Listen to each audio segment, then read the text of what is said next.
हरि की शरण में सुख और मोक्ष का मार्ग। आप सभी का श्री नर्मदे समर्थ चैनल पर बहुत बहुत स्वागत है। आज हम सुनेंगे आषाढ़ी देवशयनी एकादशी व्रत कथा। पुंडलीक वरदे हरि विठ्ठल। ज्ञानदेव तुकाराम पुंडलिक महाराज की जय। जय हरि विठ्ठल। जय श्री हरि विष्णु। जय जय विठ्ठल रखुमाई। इस वीडियो में आषाढ़ी एकादशी की संपूर्ण पूजा विधि, महत्व और पुण्यफल बताया है। जय हरि विष्णु। जय जय विठ्ठल रुक्माई। इस वीडियो में आषाढ़ी देवशयनी एकादशी की संपूर्ण व्रत कथा, पूजा विधि, महत्व और पुण्यफल बताया गया है। श्रद्धापूर्वक कथा सुने और भगवान श्री हरि विष्णु तथा श्री विठ्ठल रुक्मिणी की कृपा प्राप्त करें। यदि वीडियो पसंद आए तो कृपया सब्सक्राइब करें, लाइक शेयर करें। श्री नर्मदे समर्थ परिवार का हिस्सा बनने के लिए आप सभी का स्वागत है। धर्मराज युधिष्ठिर ने कहा, हे केशव, आषाढ़ शुक्ल एकादशी का क्या नाम है? इस व्रत के करने की विधि क्या है और किस देवता का पूजन किया जाता है? श्री कृष्ण कहने लगे कि हे युधिष्ठिर, जिस कथा का ब्रह्मा जी ने नारद जी से कहा था वही मैं तुमसे कहता हूँ। एक समय नारद जी ने ब्रह्मा जी से यही प्रश्न किया था। तब ब्रह्मा जी ने उत्तर दिया कि हे नारद, तुमने कलियुगी जीवों के उद्धार के लिए बहुत ही उत्तम प्रश्न किया है, क्योंकि देवशयनी एकादशी का व्रत सब व्रतों में उत्तम है। इस व्रत से समस्त पाप नष्ट हो जाते हैं और जो मनुष्य इस व्रत को नहीं करते वे नरकगामी होते हैं। इस व्रत के करने से भगवान विष्णु प्रसन्न होते हैं।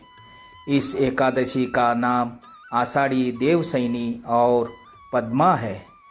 अब मैं तुमसे एक पुरानी कथा कहता हूँ, तुम मन लगाकर सुनो।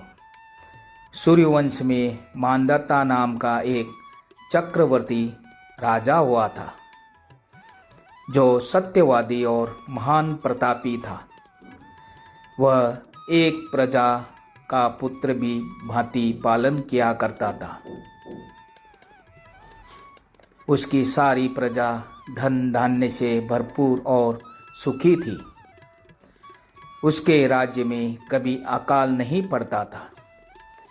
एक समय उस राजा के राज्य में 3 वर्ष तक वर्षा नहीं हुई और अकाल पड़ गया। प्रजा अन्न की कमी के कारण अत्यंत दुखी हो गई। अन्न के न होने से राज्य में यज्ञादि भी बंद हो गए। एक दिन प्रजा राजा के पास जाकर कहने लगी कि हे राजा, सारी प्रजा त्राही त्राही पुकार रही है, क्योंकि समस्त विश्व की सृष्टि का कारण वर्षा है। वर्षा के अभाव से अकाल पड़ गया है और अकाल से प्रजा मर रही है। इसलिए हे राजन, कोई ऐसा उपाय बताओ जिससे प्रजा का कष्ट दूर हो। राजा मांधाता कहने लगे कि आप लोग ठीक कह रहे हैं। वर्षा से ही अन्न उत्पन्न होता है और आप लोग वर्षा न होने से अत्यंत दुखी हो गए हैं। मैं आप लोगों के दुखों का समझता हूँ। ऐसा कहकर राजा कुछ सेना साथ लेकर वन की तरफ चल दिया। वह अनेक ऋषियों के आश्रम में भ्रमण करता हुआ अंत में ब्रह्मा जी के पुत्र अंगिरा ऋषि के आश्रम में पहुँचा। वहाँ राजा ने घोड़े से उतरकर अंगिरा ऋषि को प्रणाम किया। मुनि ने राजा को आशीर्वाद देकर कुशल क्षेम के पश्चात उनसे आश्रम में आने का कारण पूछा। राजा ने हाथ जोड़कर विनीत भाव से कहा कि हे भगवान, सब प्रकार से धर्म पालन करने पर भी मेरे राज्य में अकाल पड़ गया है। इससे प्रजा अत्यंत दुखी है। राजा के पापों के प्रभाव से ही प्रजा को कष्ट होता है। ऐसा शास्त्रों में कहा है। जब मैं धर्मानुसार राज्य करता हूँ तो मेरे राज्य में अकाल कैसे पड़ गया, इसके कारण का पता मुझको अभी तक नहीं चल सका। अब मैं आपके पास इसी संदेह को निवृत्त कराने के लिए आया हूँ। कृपा करके मेरे इस संदेह को दूर कीजिए। साथ ही मेरी प्रजा के कष्ट को दूर करने का कोई उपाय बताइए। इतनी बात सुनकर ऋषि कहने लगे कि हे राजन, यह शुद्ध सतयुग सब युगों में उत्तम है। इसमें धर्म को चारों चरण सम्मिलित है, अर्थात इस युग में धर्म की सबसे अधिक उन्नति है। लोग ब्रह्म की उपासना करते हैं। राजा ने हाथ जोड़ के कहा, हे मुनि, आप इस दोष से छूटने का कोई उपाय बताइए। जब ऋषि कहने लगे कि हे राजन, यदि तुम अन्य उपाय जानना चाहते हो तो सुनो।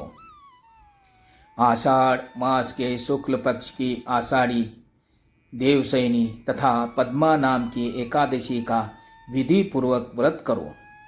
व्रत के प्रभाव से तुम्हारे राज्य में वर्षा होगी और प्रजा सुख प्राप्त करेगी, क्योंकि इस एकादशी का व्रत सब सिद्धियों को लेने देने वाला है और समस्त उपद्रवों को नाश करने वाला है। इस एकादशी का व्रत तुम प्रजा, सेवक तथा मंत्रियों सहित करो। मुनि के इस वचन को सुनकर राजा अपने नगर को वापस आया और उसने विधि पूर्वक पद्मा एकादशी का व्रत किया। उस व्रत के प्रभाव से वर्षा हुई और प्रजा को सुख पहुंचा। अतः इस मास की एकादशी का व्रत सब मनुष्यों को करना चाहिए। यह व्रत इस लोक में भोग और परलोक में मुक्ति को देने वाला है। इस कथा को पढ़ने और सुनने से मनुष्य के समस्त पाप नष्ट नाश को प्राप्त हो जाते हैं।